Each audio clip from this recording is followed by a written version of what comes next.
There's a certain kind of quiet that only exists at 2 a.m., when a married man is awake in his den with the door closed and his phone brightness turned all the way down. I know that quiet better than anyone alive, which is a funny way to put it, actually. And by the end of this, you'll understand why. Let me start with the part you'll believe. I catfish married men. Not the desperate ones, not the lonely widowers, not the 20-somethings who put married in their bio as a joke.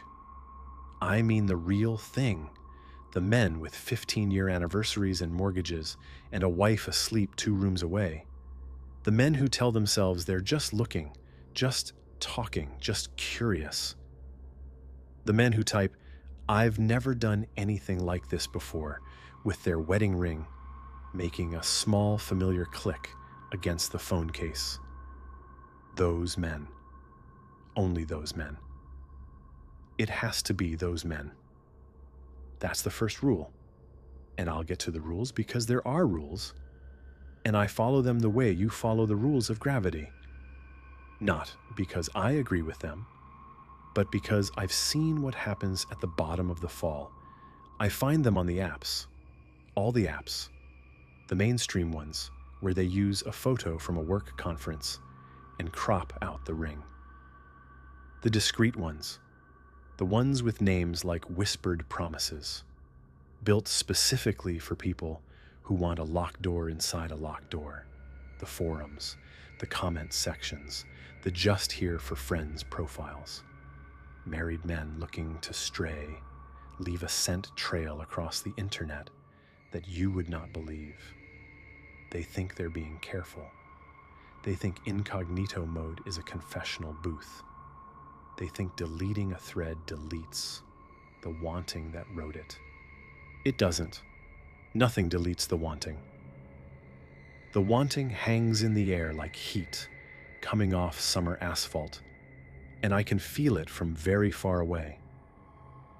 When I find one, I say hello. That's it. That's the whole trick in the beginning. Hello. You'd be amazed. A real romance scammer. And I've studied them, professionally, the way a hawk might study a scarecrow. Has to work for it. They run scripts. They send wrong number texts. "Hey Jason, are we still on for dinner Saturday?" And wait for a lonely stranger to correct them. And then it's fate, isn't it? That we met like this. They build rapport over weeks, mirror your hobbies, love bomb you at precisely calibrated intervals, isolate you from anyone who might ask questions. There are actual training manuals for this. Standard operating procedures. Whole office buildings in the world where rows of exhausted people run 20 conversations at once, fattening strangers with affection before the slaughter. I don't need any of that. Because when a married man opens my profile picture, he doesn't see a photo I chose. He sees the photo he was hoping for. I need you to sit with that for a second, because it's the hinge that the whole door swings on. I have never uploaded a picture of myself. I couldn't if I wanted to. And I have wanted to once desperately, but we'll get there. The image that loads on his screen isn't sent by me. It's retrieved from him. Whatever face he has been carrying around in the dark museum of his head. The girl from college he never called. The coworker he stands too close to at the coffee machine.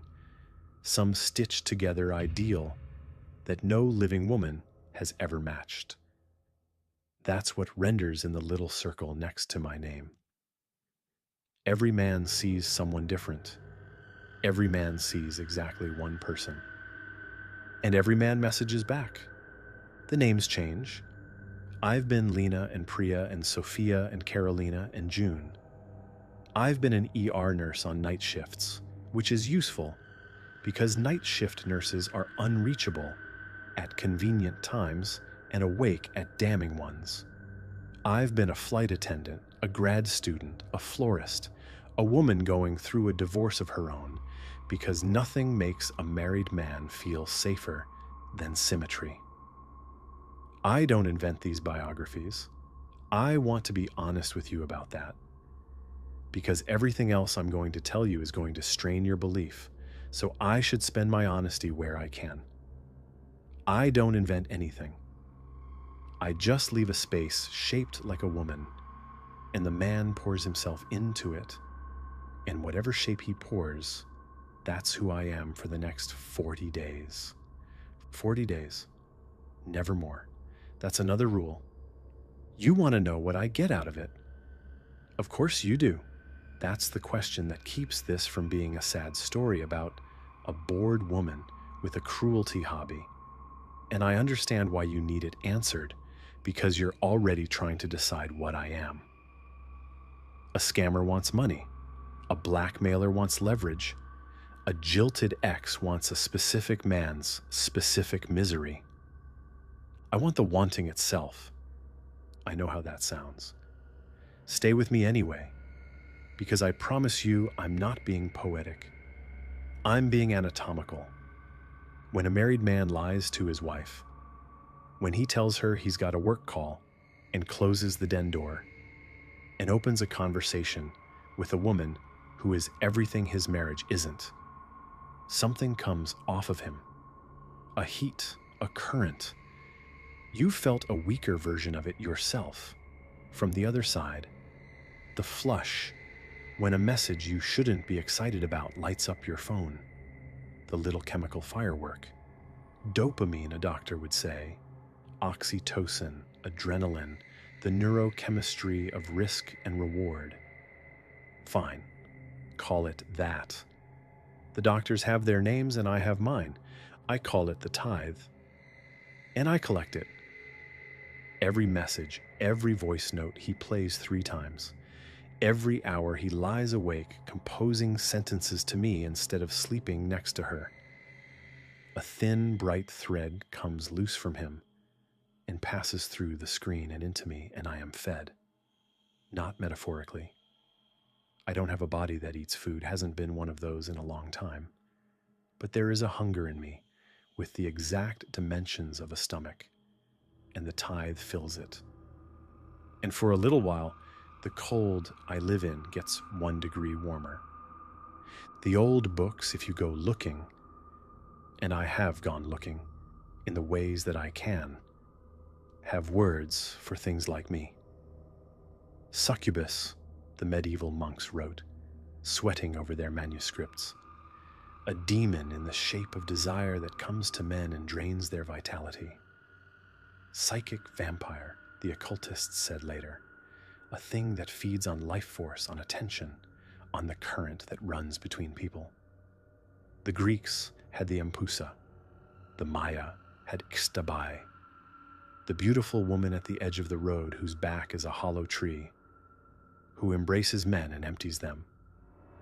Every culture on earth met something like me at least once, and went home and wrote a warning about it. They all got one detail wrong, though. Every single one. They wrote that the demon comes to you, that she appears at the crossroads, at the foot of the bed, in the dream, that she has a face, and the face is the trap. I don't have a face. That's the part nobody ever got right, because nobody ever survived knowing it. I'll say it plainly, the way it deserves to be said. The sentence I've been circling since I started typing this. None of them can see me. Not the men, not their wives, not the barista, not the mailman, not the crowd at the crosswalk. I have stood in packed train cars at rush hour with my face an inch from a stranger's face and watched his eyes pass through the space I occupy, like it was a smell he almost noticed. I have screamed in libraries. I have stood in the center of a highway at noon. For longer than some of you have been alive, no living human being has looked at me and seen anything at all. The men on the apps see a woman. They never see me. Usually. Last night one did. And I need to tell you about all of it. What I am. how I got this way, the rules I broke and the ones that broke me, because after last night, I don't think I have very much time left to tell anyone anything. Something has changed. Something is coming. And for the first time in 17 years, I can't feel which direction it's coming from. So let's do this properly. Let me tell you how the hunger works. Let me tell you about the rules and the thing that gave them to me, the thing I've never once seen, but have heard breathing on the other end of a dead phone line. Let me tell you about the men, Gerald, and the screenshot man, and poor stupid Thomas, who almost figured it out. And then, when you understand enough to be as afraid as you should be, I'll tell you about last night. I'll tell you about the man who looked into his camera, past the beautiful lie his own heart was painting for him, and said the one word that has ever made me want to run. He said my name, my real one, the one even I had forgotten. The first thing I remember, and I mean the first thing, the earliest frame of the existence I have now, because everything before it was locked away from me until last night, is rain on a windshield that wasn't there anymore. I know that doesn't parse. Memory from my side of things rarely does, but that's the frame. The sound of hard rain hitting glass, except the glass was gone, and the rain was falling through the space where I was sitting, through the space where I was. And I couldn't feel a single drop, just the sound. Rain passing through me like I was a rumor. And then the phone rang. Not my phone. I didn't have a phone. I didn't have hands yet, not really. Not in any way I'd figured out how to use. It was a payphone. And yes, I registered even then, even in that first raw minute of being whatever I had just become, that there shouldn't have been a payphone on that stretch of road.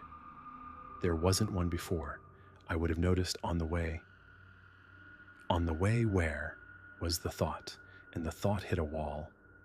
And behind the wall, something enormous and grieving moved, and I flinched away from it. And that flinch lasted 17 years. That's the truth about how I survived this long without going mad. I never looked at the wall. I decorated it instead, hung the rules on it like paintings.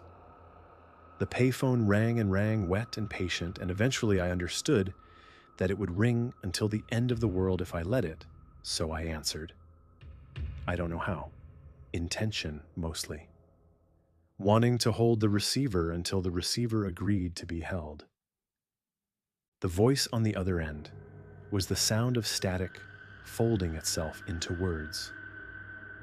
I've heard people describe voices as like gravel or like honey. This was like interference, like something speaking through a medium that was never designed to carry a voice. The way you might play music by dragging a nail across a screen door. Underneath it, very faint, there was a wet click every few seconds. To this day, I think that was its version of breathing. It did not introduce itself. It has never introduced itself. In my head, I call it the broker, because that's the function it performs, and because giving it a scarier name felt like flattery. It said, "You died owed." 3 words. I have turned them over every night since. You died owed, not you are owed. Died owed, as in a debt existed, and death interrupted the collection, and interrupted collections do not simply evaporate. Somewhere there is an accounting system older than language, and my name was in it, on a ledger line that didn't balance. The broker's proposition, assembled over that first phone call and 100 shorter ones since, amounts to this: I was owed warmth, attention, being seen. Someone had run up a debt against me in those particular currencies, run it up for years, and then I had died before anything could be repaid. Died, in fact, as a direct consequence of the debt, though I couldn't remember the details, because the memory sat behind the wall with the rest of my life. The universe, the broker explained in its screen door voice, abhors an unpaid balance. So a position had opened up, a collections position. I would be permitted to continue. Not to live, it was very precise about that, but to continue, and to collect the debt owed to me from men of the debtor's kind. Married men, wanting men, men with a warm woman at home and a cold hunger online. From each one I could draw the tithe, the attention, the desire, the hours, the heat. A percentage of every collection was mine to keep. It's what keeps the cold off. It's what keeps the wall standing. The rest, the greater share, I pass on, up the line, to the broker, and to whatever the broker itself answers to, because I have come to believe there is a whole vertical of this, a food chain of harvested wanting, stretching up into a dark I can't imagine. And I am somewhere near the bottom of it, a franchise, a girl on commission. In exchange, the rules. It gave them to me the way you'd read terms of service to someone with a gun on the table. I'll give them to you the way I got them. Rule 1, married men only. The tithe. I'm licensed to collect as a specific vintage. It's not lust. Lust is cheap. Lust is everywhere. Single men give it off like body heat, and it's worth nothing up the line. The valuable thing, the thing the broker's ledger runs on, is betrayal in progress. Wanting that costs somebody. Every message a married man sends me is subsidized by a woman who doesn't know she's paying. That's the flavor. That's what the things above me drink. Rule 2, never the same man twice. Never the same city twice in a season. Grazing rules. You don't strip a pasture bare. You don't leave a pattern that clusters. There are, the broker implied once, people who look for patterns. It used a word for them that came through the static as something like auditors. And a cluster of hollowed out husbands in one zip code is the kind of thing that draws an audit. Rule 3, 40 days. Never longer, no matter how rich the vein. On day 40, I go dark, delete, dissolve. The account evaporates. The man is left with a hole in his chest shaped like a woman who never existed. And he can't even grieve her out loud, because grieving her means confessing her. He carries her secretly for the rest of his life. And here's the vicious genius of the design.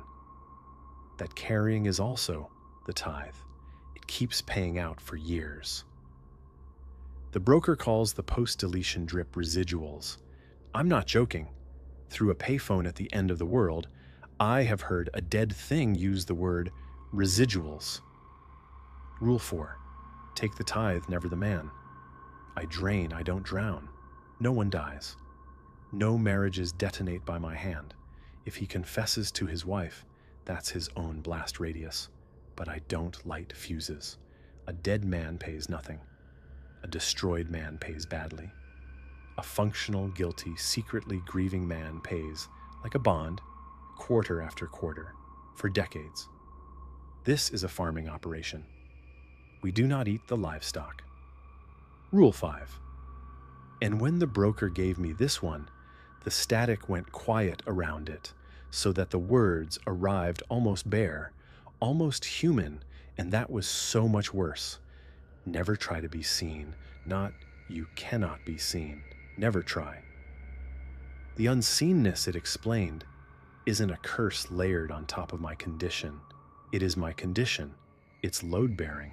I am able to continue precisely because I've been removed from every register on which a person can appear. Light doesn't bend around me so much as decline to get involved.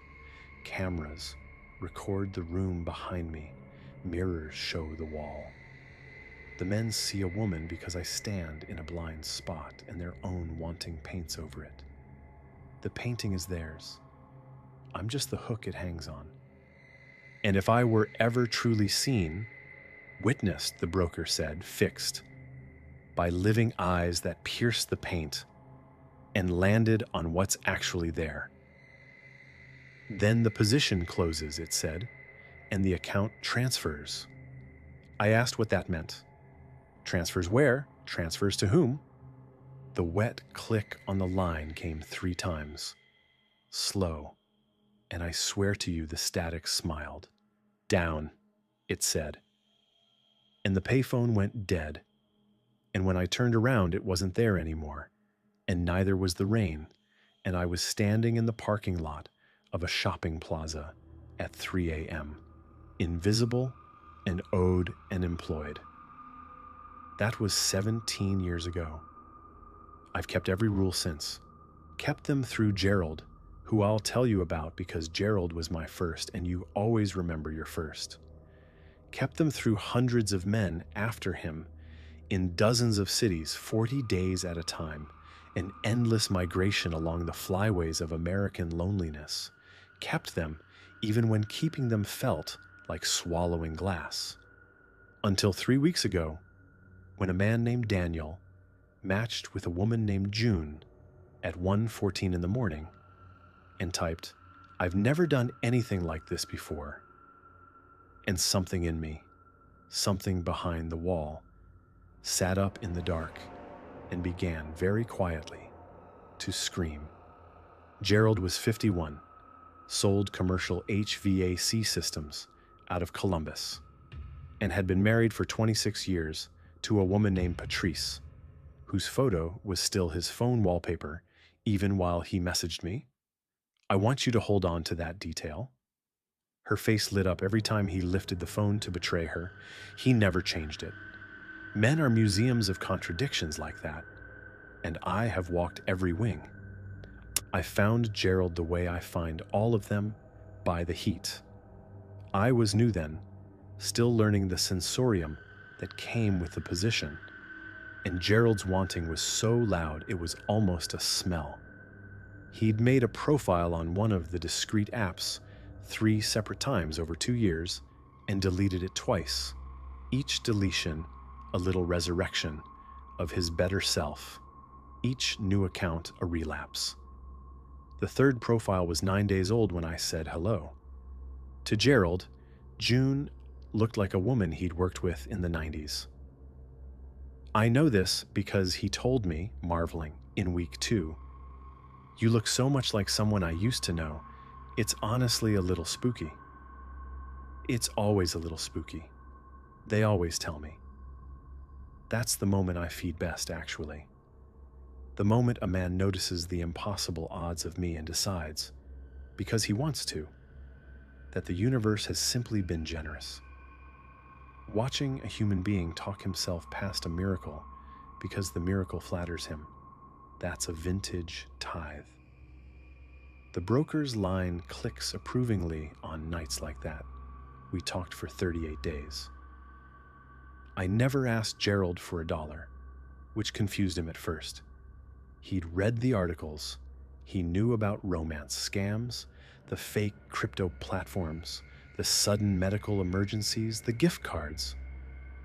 He kept waiting for the ask. Around day 20, he actually said, "I keep waiting for you to turn out to be a scam." And I said, "Maybe I'm just glad someone finally listens." And I felt the thread pull loose from him, thick and bright, because listens was the exact wound. Patrice had stopped listening around year 19, he felt. Whether that was true, I have no idea. It didn't matter. The wanting was real, and the wanting was the crop. Here's what I took from Gerald in the end, and I want to be precise because life force sounds like fantasy, and this is closer to accounting. I took roughly 400 hours of his attention. I took his sleep in installments. I took the version of him that used to bring Patrice coffee on Saturdays because that version got repurposed. The tenderness didn't vanish, it just got rerouted to a woman who wasn't there. I took, by the end, something I can only describe as his headroom. The spare capacity a person keeps for loving, he'd spent it on a ghost. When I dissolved on day 38, 2 days early, even then I hated the work more than I admitted. Gerald spent a month grieving in secret, and the residuals came off him in a fine mist for years. As far as I know, he's still married. As far as I know, he still checks, sometimes, whether June's profile ever came back.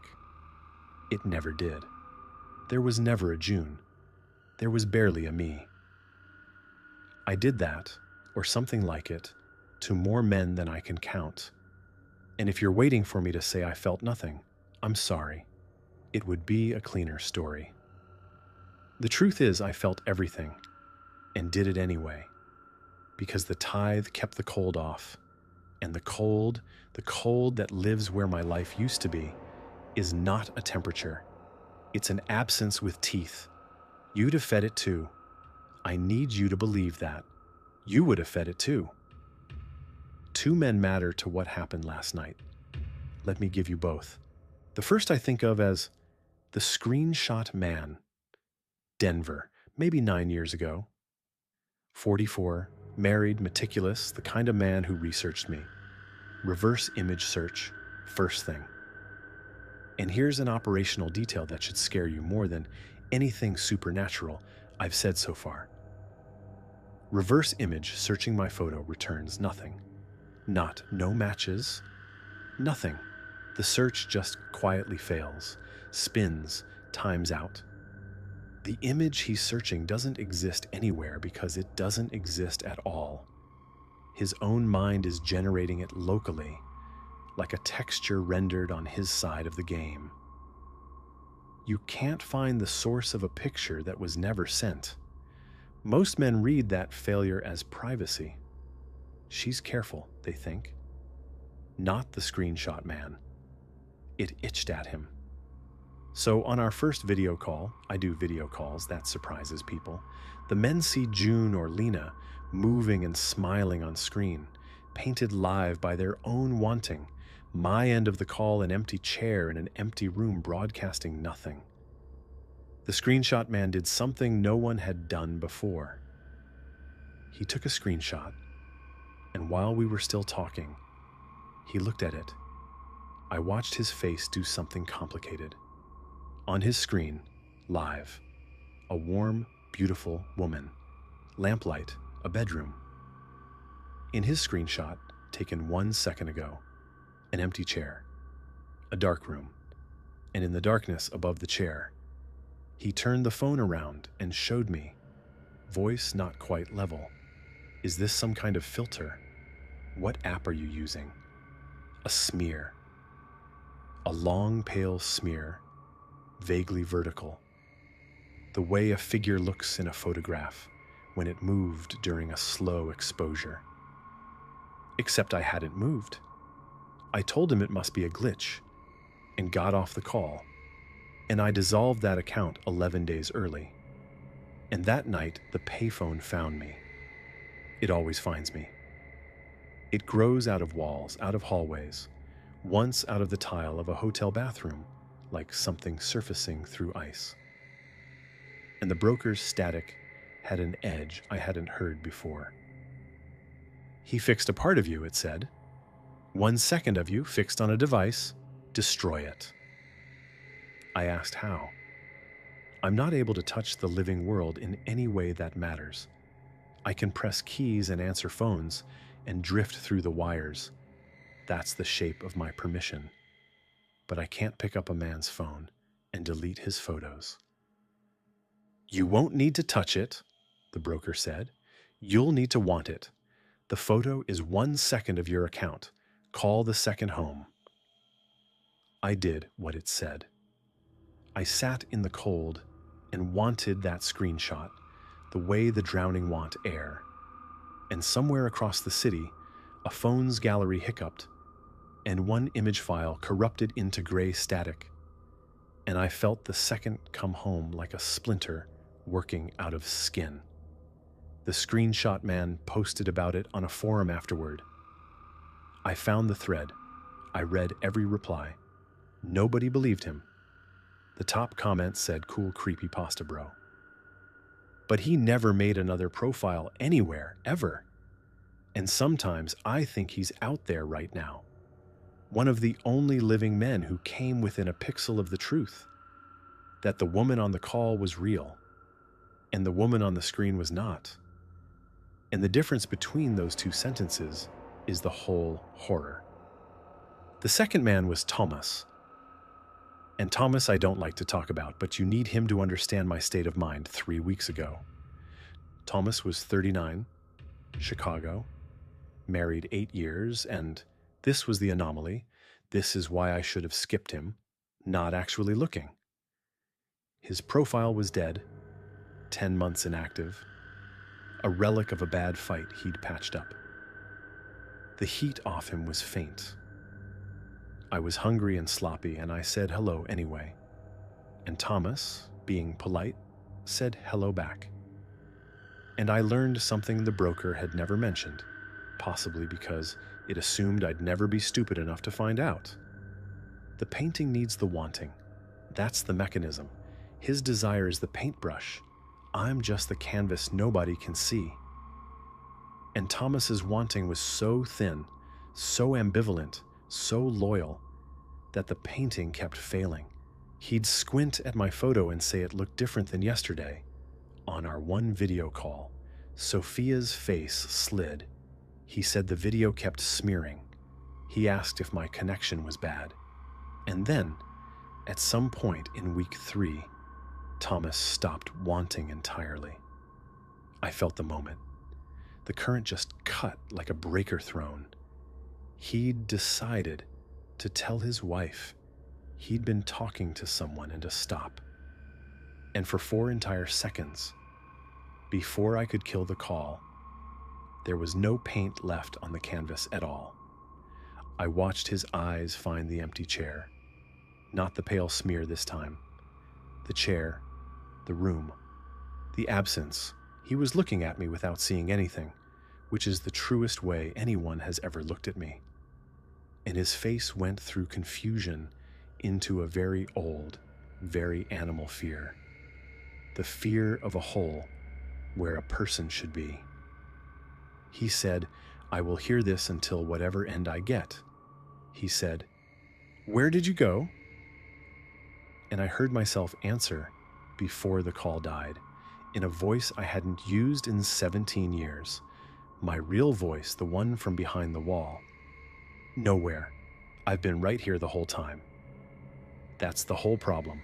I was right here the whole time. I wasn't talking to Thomas. I dissolved. I skipped my next feeding cycle entirely and sat in the cold with my back against the wall in my head. And behind it, the enormous grieving thing pressed close, closer than it had ever come. And through the bricks, I could almost hear it saying a word. 2 syllables. A name. My name. The payphone rang for 3 straight nights. I didn't answer.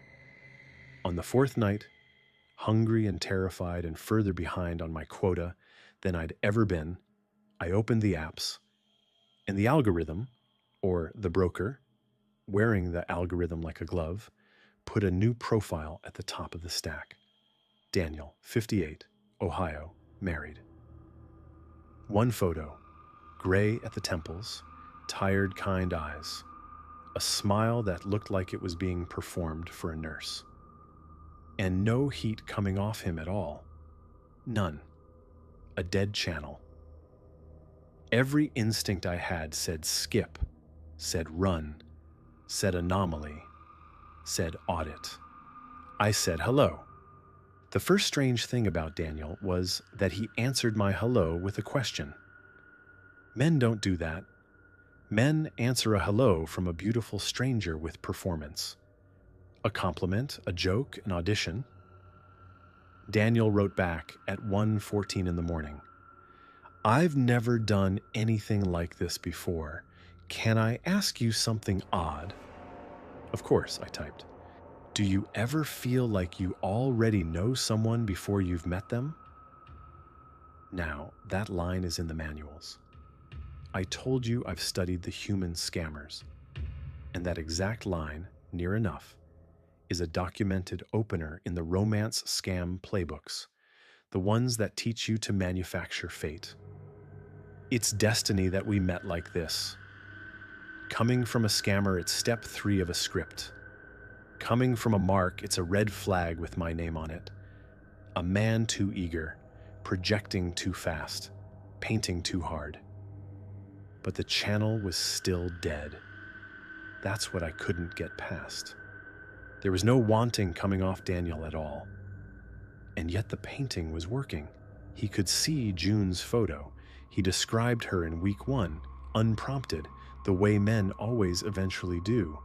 You have a face like a door I used to have a key to, which meant paint was going onto the canvas, which meant a paintbrush was moving, which meant Daniel was generating desire from somewhere. A deep, pressurized, enormous wanting, while broadcasting nothing on the frequency I'd fed on for 17 years. I have thought about it since, and the closest I can come is this.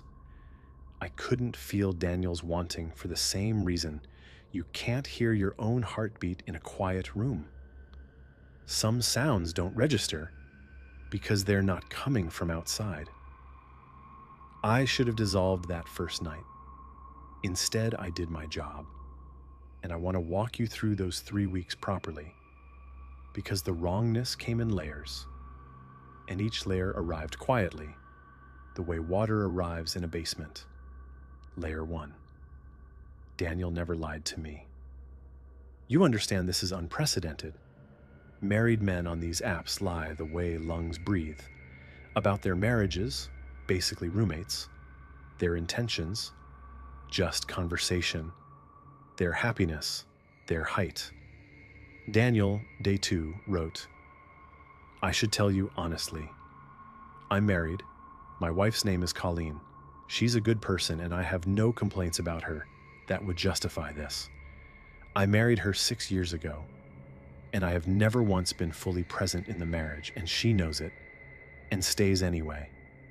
And that's the cruelest thing I've ever done to anyone.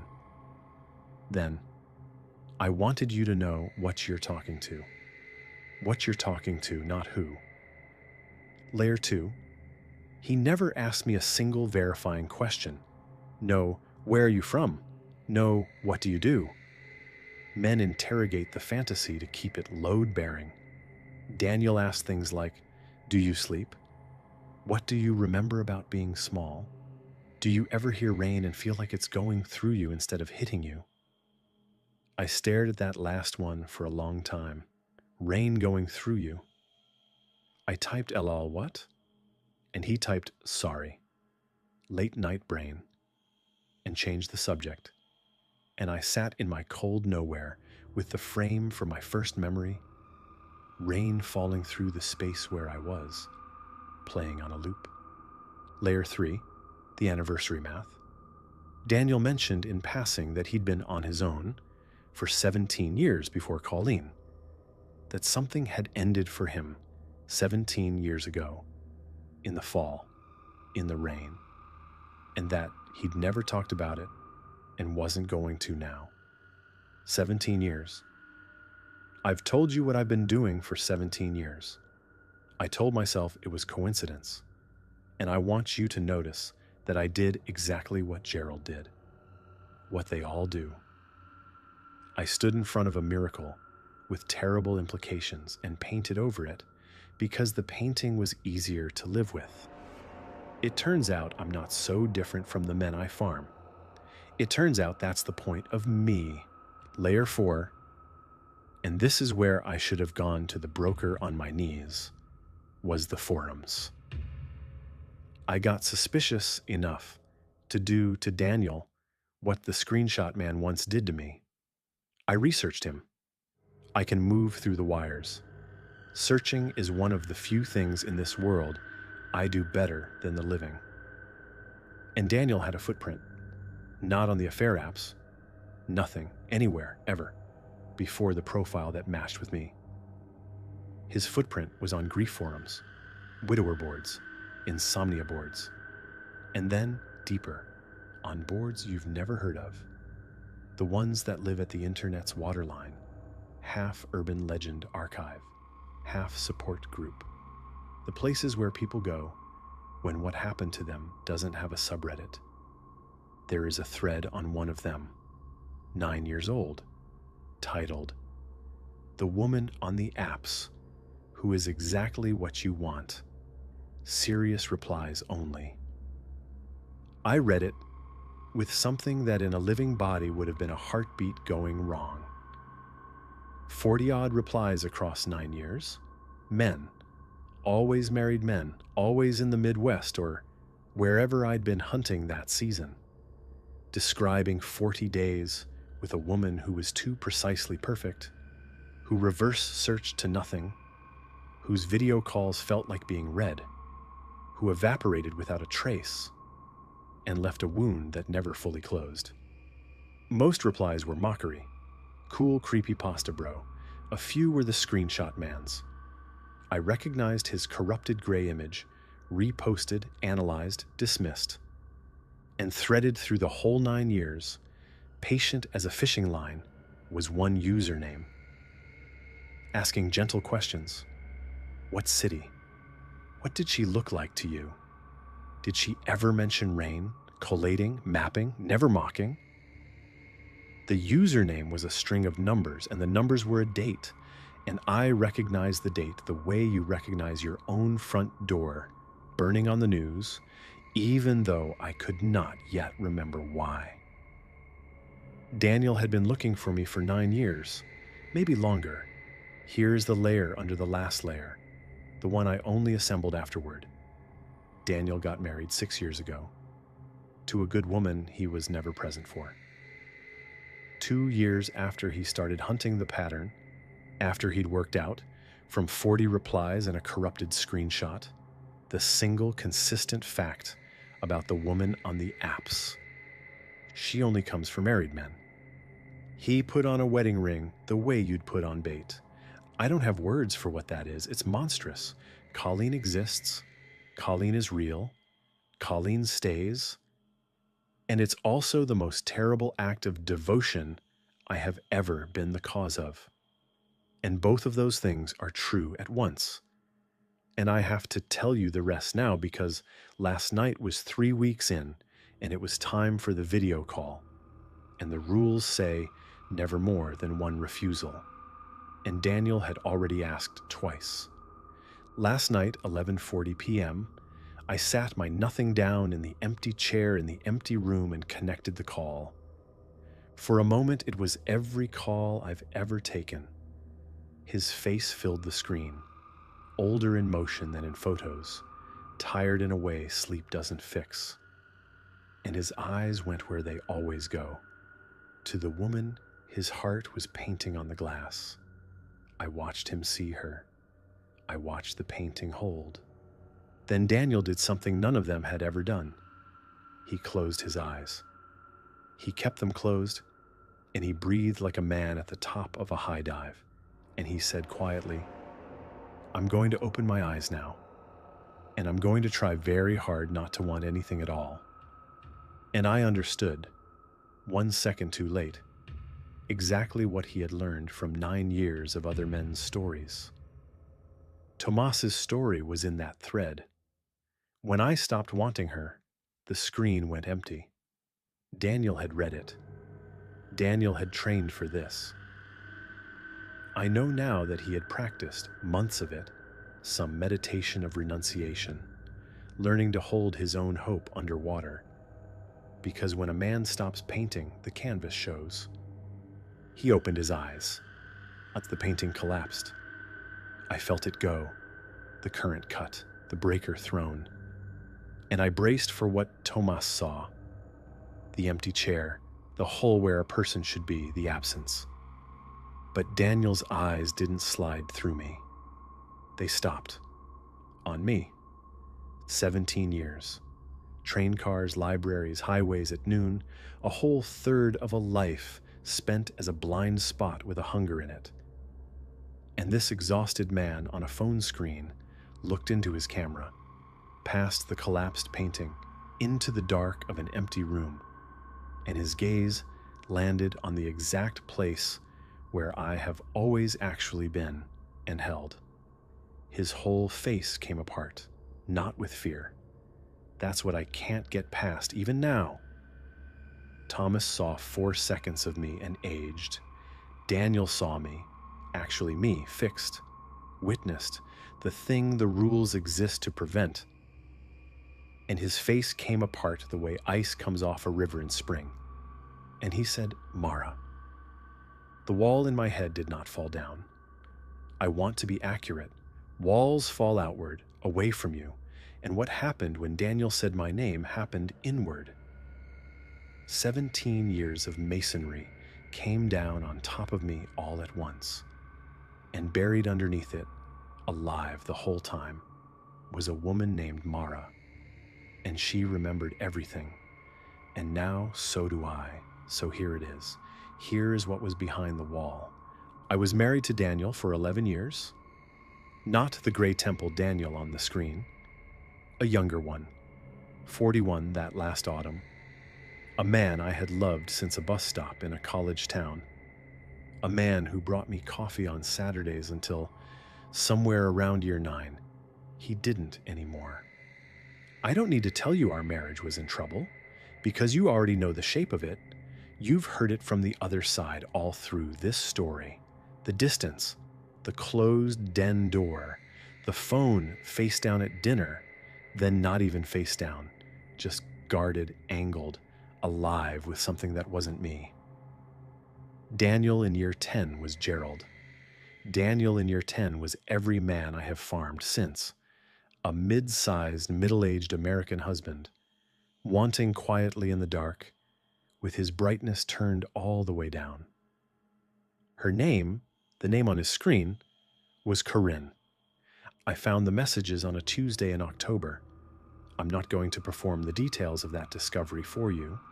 Some of you have lived it, and you know that the world doesn't shatter.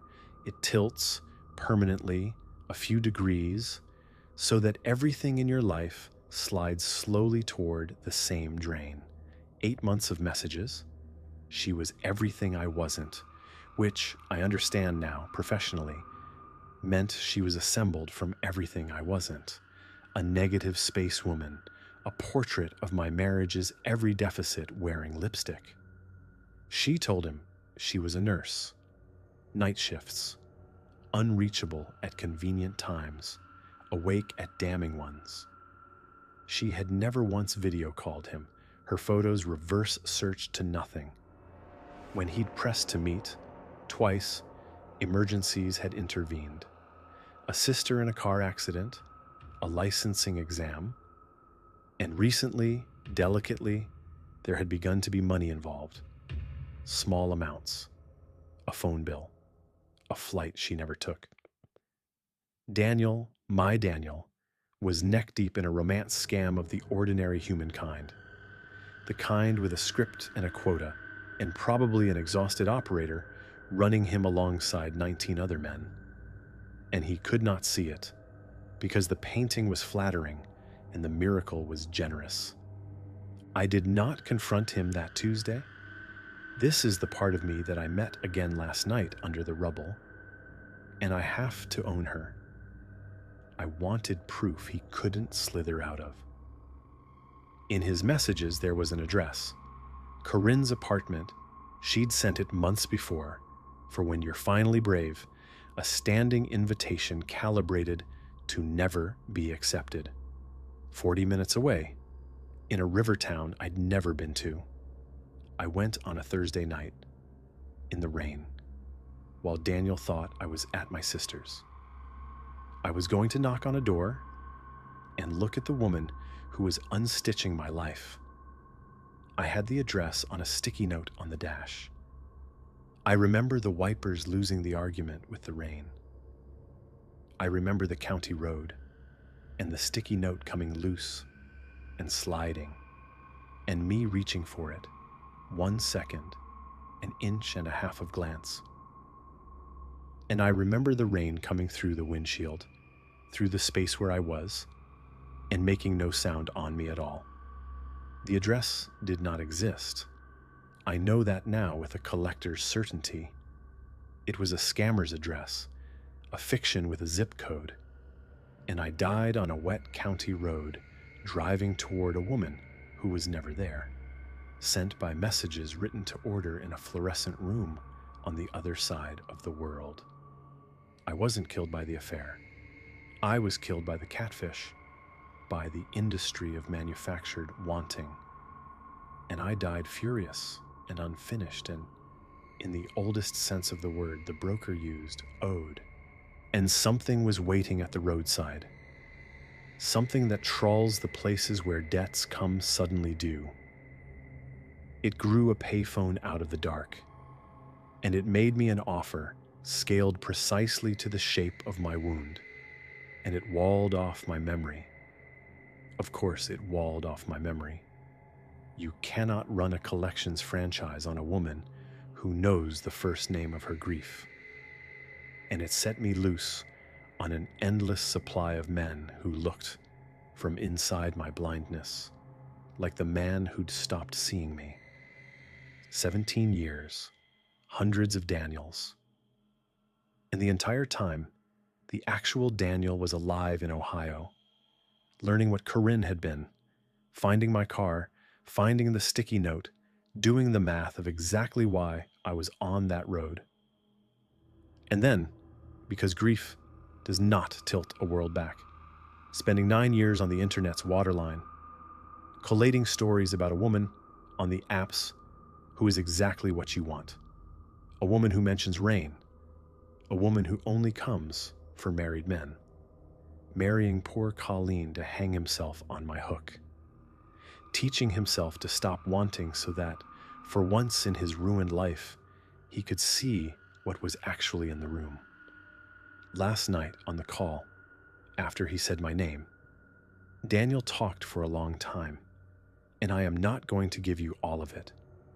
Some of it belongs to 2 people, and one of them barely exists.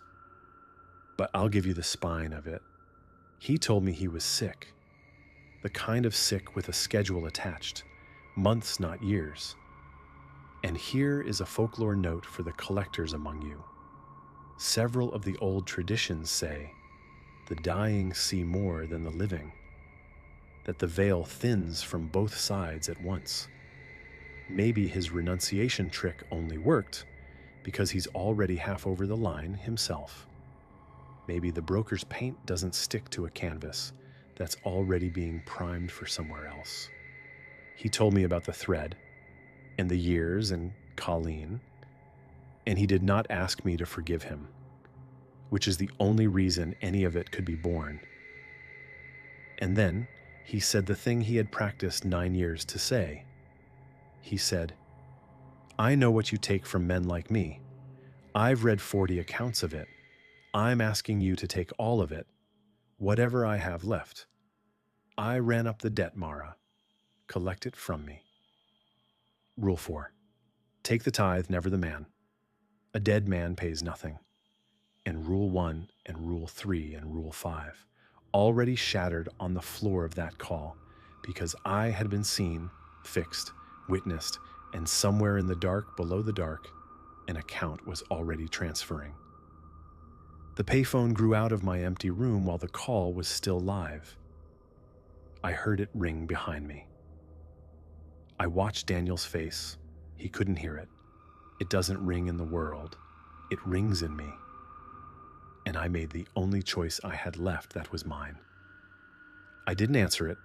It rang while Daniel and I talked until 4 a.m. It rang while I told him what I've told you. All of it. Gerald and the screenshot man and Thomas and the tithe and the vertical of harvested wanting stretching up into the dark. It rang while he wept. And while I discovered that whatever I am now can also weep, which no rule had ever mentioned. It is ringing right now. as I type this into a text file on a dead woman's stolen slice of the internet. The intervals are getting shorter. The static between rings has started to sound like weather coming. Here's what I know changed, and then here's what I'm afraid of. This morning, Daniel took a screenshot of our call at my asking. It did not corrupt. It did not show a smear or an empty chair. It shows a woman, mid-40s, rain-colored, tired in a way that sleep was never going to fix. And it is, as far as I know, the only true photograph of me that has existed in 17 years. I have been fixed. The blind spot is closing. Last night, a gas station clerk's eyes snagged on me for half a second before sliding off. And the half second felt like sunrise and like a searchlight both. Because Rule 5 was never a punishment. It was cover. You cannot audit what nothing can see. And now something can see me, which means everything can begin to. The broker's superiors, the auditors, the things above it, the ones who have been drinking my collections for 17 years and will want to discuss, in whatever passes for a conference room at the bottom of the ledger, the matter of a franchise gone visible, delinquent, and sentimental. Down, the static told me once. The account transfers down. Let them come. I'm going to spend whatever time Daniel has left, sitting in a room he can see me in. I owe Colleen a truth she deserves to hear from her husband's mouth. And he's agreed. And that will be its own kind of horror movie. The entirely human kind. No monsters required. And when Daniel goes over the line where maybe I'll finally register on someone's eyes as more than a snag, either the debt is settled or I will find out what's at the bottom.